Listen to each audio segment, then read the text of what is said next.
초고령화 시대 당신의 노후는 안녕하십니까? 요양시설 이제 고려장이 아니라 트렌드입니다. 모두가 만족하는 실버 라이프를 위해 요양의 모든 것이 있는 여기는 편안히. 안녕하세요. 아유, 우리 윤정씨 목소리가 안 편안해 보이는데 오늘. 안녕하세요. 머리수예요. 코로나는 아니죠? 네, 코로나 아니고요. 예. 목감기가 예. 굉장히 오래가요. 대표님도 좀 감기 조심하셔야 돼요. 예, 아무튼 건강 네. 유의하시고요. 예. 네. 자, 오늘은 저희가 주제는요. 예. 요양사업, 수익사업인가입니다. 근데 예. 아니 요양사업을 하시는 분도 먹고는 살아야 되잖아요. 예. 아니, 수익이 이게- 당연히 발생이 돼야 되는 거 아닌가요? 이게 지금 되게 지금 민감한 문제인데 네. 실은 어떻게 말하면 제가 오늘 유튜브를 하면서도 좀 조심스러운데요.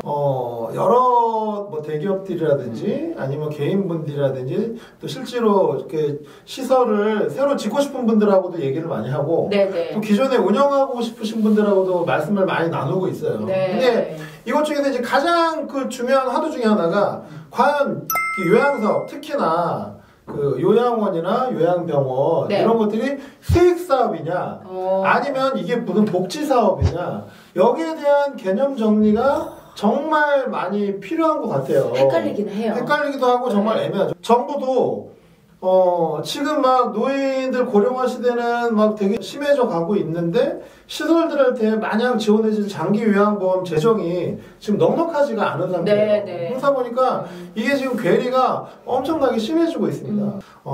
요양원에 대한 어떤 정부의 지급 기준이라든지 아니면 또 어떤 수가 또 그렇지 보면 비급여 항목이나 이런 것도 조금 자유롭게 돼야 되고요. 네, 네.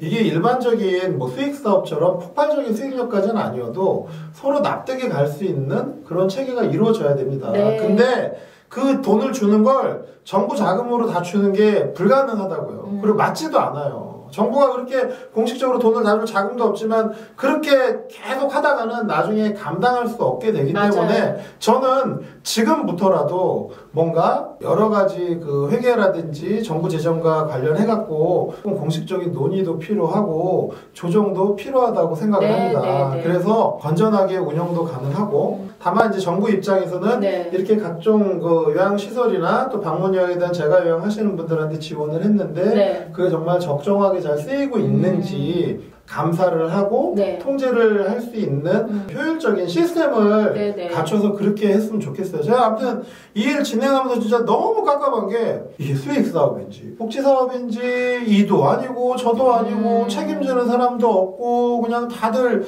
정작 요양시설의 어떤 품질은 점점 낮아지다 보니까 그렇지 않아도 인식이 안 좋은데 다들 가기를 꺼려 하시는 거죠. 근데 제가 분명히 말하지만 시장에 그 어떤 인식이 바뀌게 되고 어떤 상황이 되면은 분명히 지금이랑은 달라질 거예요. 네. 제가 보기엔 그렇게 바뀌는데 몇 년 안 걸립니다. 근데 편안히가 하려는 일이 그거고요. 다시 한번 요양사업이 수익사업인가 복지사업인가 둘 다 갖추고 있지만 네. 끝내 수익사업의 51% 성격을 가져야 이 시장이 개선되고 발전될 수 있습니다. 그러니 부디 이렇게 운영하시는 분들이 잘 운영했을 경우에 이렇게 마음 꺼려하면서 눈치 보면서 갖고 가지 않고 공식적으로 수입을 챙길 수 있는 네. 그런 기틀을 마련해 주셔야 되고 네. 다만 제대로 운영 안 하시는 분들을 발견했을 때 그때 일벌백계 해주세요. 저는 이 부분이 분명히 바뀌어야 된다고. 지금 시설 운영하시는 분들 너무 힘들거든요. 네. 근데 그런데 어떻게 해요? 운영을 하다 보니까 막 이런저런 막 고민도 하시고 막 한숨도 쉬시고 또 새로 들어가시는 분들도 많은 고민들이 있는데 어찌됐든 제 생각에는 올바른 의식을 가지고 또 그리고 나의 어떤 생계도 책임지면서 어떤 사회적인 소명감을 같이 네. 이렇게 느낄 수 있는 네. 그런 건전한 투자자와 운영자분들이 계속 요양사업에 들어오실 수 있게끔 네. 여러 가지 상황을 만드는 거야말로 정말 이 사업을 발전시키고 지금 초고령화 시대에 나가는 네. 우리들한테 가장 필요한 일이라고 생각이 됩니다. 네. 예. 그 오늘 대표님 얘기를 들으면서 그 요양 사업이 저는 이거는 단순한 수익 사업이다. 예. 수익 사업이 되어야 한다. 이렇게만 생각을 했다가 오늘 또 얘기를 들으면서 이건 정말 진정한 소명 의식이 없으면 함부로 또 시작해서는 안 되겠다라는 생각이 드네요. 그게 제일 중요합니다. 네네. 지금 다시 한번 윤정 씨가 말씀하셨듯이